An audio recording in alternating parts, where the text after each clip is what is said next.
صباح الخير، كل سنة وانتم طيبين. النهاردة الأربع، كلنا هنتسحر النهاردة أكيد. النهاردة بقى أنا رايح الجامعة بمناسبة إن النهاردة آخر يوم في الأيام العادية وكده. حط الحاجة دي في الشنطة، ده الكشكول والقلم عادي جدا. كان لي المترو ده ساعات، يعني ساعات برجع بيه وساعات لأ، فأنا عملته يعني احتياطي برضه. آخر حاجة بقى الفلوس، بس هو ده اللي باخده. عايز أقول لكم بقى، في أول الترم كنت بحط حاجات كتير قوي والله، بس لا، بعد كده هتزهقوا وخلاص هتاخدوا على الموضوع. احط الفلوس ونقفل بقى الشنطة واروح اسرح شعري عشان ما سرحتوش، وهلبس الكوتشي وهنزل. يلا خليكم معايا. بصوا هنا بقى كنت بسرح شعري. طبعا معلش في اول فيديو كنت طلع لكم منكوش، بس عادي انتوا مش غلب. وبدأت بقى ان انا افطر قبل ما انزل عشان ما اصرفش كل الفلوس اللي معايا. عايز اقول لكم بقى ان اصلا وانا رايح كنت عارف ان ممكن المحاضرات تتلغي او ان الدكتورة ما تجيش، بس انا كده كده كنت رايح علشان اجيب ملازم ونشتري محاضرات مايكرو المفروض هناخدها اونلاين وكده. فكده كده كنت هروح للسبب ده. فبعدين وانا في الطريق عرفت ان المحاضرات اتلغت، الدكتورة ما جاتش. فقلت خلاص بقى اروح اجيب الشتات واروح، مش هعمل حاجة تاني. بصوا ده السكن الجامعي، وبعد كده بقى يوم نازل من على الكوبري ده بيبقى عند جامعة حلوان الأهلية. بعدين بقى الجامعة بتاعتنا، جامعة حلوان الأهلية دي طبعا بتاعت الناس اللي دافعة فلوس. بعد كده بقى ايه، دخلت الجامعة.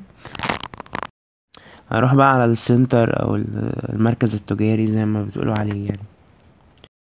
والله عايز اقول لكم ان كان يوم الاربعاء ده كان الجو فيه كان حلو، يعني اول مره تحصل ان انا انزل الجامعه والاقي الجو حلو بقى، مش حر قوي ولا ساقع قوي.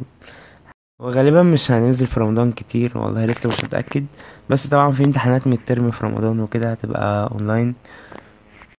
بصوا هنا بقى وصلت على المركز التجاري ده افريكانو. كنا قاعدين فوق بقى بنتكلم على المحاضرات اللي هنشتريها وكده ونشوف هنجيب ملازم ايه يعني وكده. عايز اقول لكم انا عملت الفيديو ده بناء على طلب كذا كومنت بيجيلي ان هم عايزين فيديو فلوج واصور فيه يومي العادي في الجامعة وكده. زهقوا من النصايح، فالفيديو ده عملته عشانكم. هنا بقى جبت الشتات من مكتبة المصري. مكتبة المصري هي اللي بينزل فيها الشتات بتاعت تجارة انجليش وكده. عمال اقول لكم كل شوية وكده وما اعرفش عمالة ملازمة لساني ليه. الشتات دي بقى ايه، الواحد يتسلى فيها في رمضان كده مع الشتات القديمة. بس خلاص بقى جبت الشتات، وهنا كنا خلاص مروحين. وقفنا بقى نشتري سماعة من الراجل ده. عايز اقول لكم ان اسلوبه زي الزفت.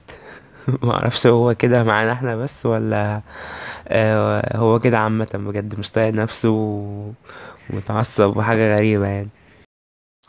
هو اصلا كده كده السماعات دي بتقعد اسبوعين ولا اسبوع وتبوظ. المهم يعني ان احنا في الاخر ما اشتريناش منه حاجة. اتفرجنا خلاص، بعد كده بقى ايه، هنحلوت. طبعا لو حد مش في جامعة حلوان فمش هيبقى فاهم يعني ايه حلوان. حلوان دي يعني نروح اخر الخط بتاع حلوان عشان المترو يفضى، وبعدين يرجع بينا بقى نلاقي مكان نقعد فيه بس. يعني بنروح حلوان نفسها عشان الناس تنزل كلها بقى في اخر الخط، والمترو يفضى ونلاقي مكان نقعد فيه، بعدين بقى هو بيلف وبيرجع اتجاه المرج تاني. ده حل اخترعوه عشان تلاقي مكان تقعد، بس مش اكتر. بصوا هنا خلاص المترو فضي. عايز اقول لكم بقى ان انا اي مواصله بتنفع معايا، سواء في المترو وميكروباصات. ساعات بركب من المريوطيه، ساعات بركب من الحي السادس في اكتوبر، ساعات من التحرير مثلا. ف اي حاجه من الحاجات دي بتمشي معايا في المواصلات يعني. اللي بلاقيه قدامي من الاخر بركبه. بصوا بقى هنا اول ما نزلت رحت السوق، جبت ورق عنب وخضار عشان امة لا اله الا الله هتبقى عامله محشي اول يوم رمضان.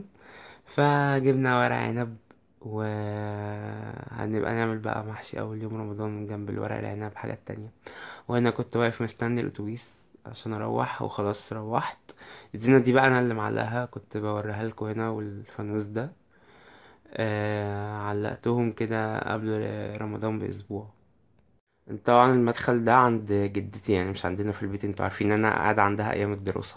اخيرا الحمد لله ان انا روحت. بجد الطريق كان زحمه جدا، يعني مصر كلها كانت نازله النهارده. كل الناس كانت بتشتري اكل وشرب، ما اعرفش ليه، يعني كأن خلاص نهايه العالم. العالم مش هيبقى فيه اكل وشرب، والناس كلها بتخزن اكل وشرب عشان ياكلوا في رمضان. المهم يعني الحمد لله ان انا روحت. وطبعا ما تنتظروش دلوقتي ان انا اقعد اذاكر خالص الشتات اللي انا جبتها معايا دي، لا انا تعبت. مشوار صعب جدا، فانا عايز انام. فانا هنام بقى واصحى اعمل السحور. بعد كده ابدا ان انا اذاكر بقى على الساعه 2. كملوا الفيديو للاخر، هاجيلكوا وقت السحور نكمل الفيديو مع بعض. الساعة بقت 3:25. كده بقينا أول يوم رمضان. طبعا صحيت واتسحرت وعملت كل حاجة وسخنت كوباية لبن. قعدت أشربها كده، وجبت بقى الملازم عشان أشوف هعمل ايه. بصوا، دي مادة اسمها Public Administration. ذاكرت فيها أول شابتر. هو طبعا مش محتاج مذاكرة، أنا قعدت أقراه كده كأني بقرا كتاب. كلها حاجات معلومات عامة عن الثورة الصناعية وعن الاقتصاد. أي حاجة أي حد عامة هيبقى عنده معلومات عنها، يعني حاجات بديهية. بس فخلصت بقى شيت 1 ده اللي هو بتاع شابتر 1، ودخلت على الشيت التاني اللي هو شابتر 3، لأن شابتر 2 ملغي. والشيت ده اللي كان رخم اكتر من الاولاني بصراحة، يعني بس مكانش رخم قوي يعني. بعد كده بقى مسكت المصحف من الاول خالص، لان عايزة اختمه في رمضان قراية. المصحف ده ما اعرفش دونا عن اي مصحف تاني عندنا في البيت، انا بحبه جدا. يعني هو دايما معانا، يعني كان دايما معايا من ايام ثانوي. حتى هتلاقوا فيديوهات قديمة ان دايما انا كنت بقرا فيه. الفجر دلوقتي بيأذن. الساعة كام؟ الساعة 4:30. طبعا انا اتوضيت بعد ما يعني اتسحرت وكده، وفضلت قاعد بذاكر وبقرا في القرآن مستني الفجر يأذن. ان شاء الله دفعة 2023 بتاعت ثانوية عامة تفرحوا كلكم بالنتيجة بتاعتكم، وتيجوا تكتبوا لي في الكومنتات انتوا عملتوا ايه وكده. بدأت بقى ان انا اصلي الفجر. بعد ما خلصت قعدت برضو اكمل قراية في المصحف. وبس كده، ده كان الفيديو بتاعنا النهاردة. اتمنى اكون كنت خفيف على قلبكم كده. ولو عايزين اي فيديوهات تانية او فيها اي اسئلة اكتبوها لي في الكومنتات وانا هرد عليها. تصبحوا على خير وربنا يتقبل صيامكم.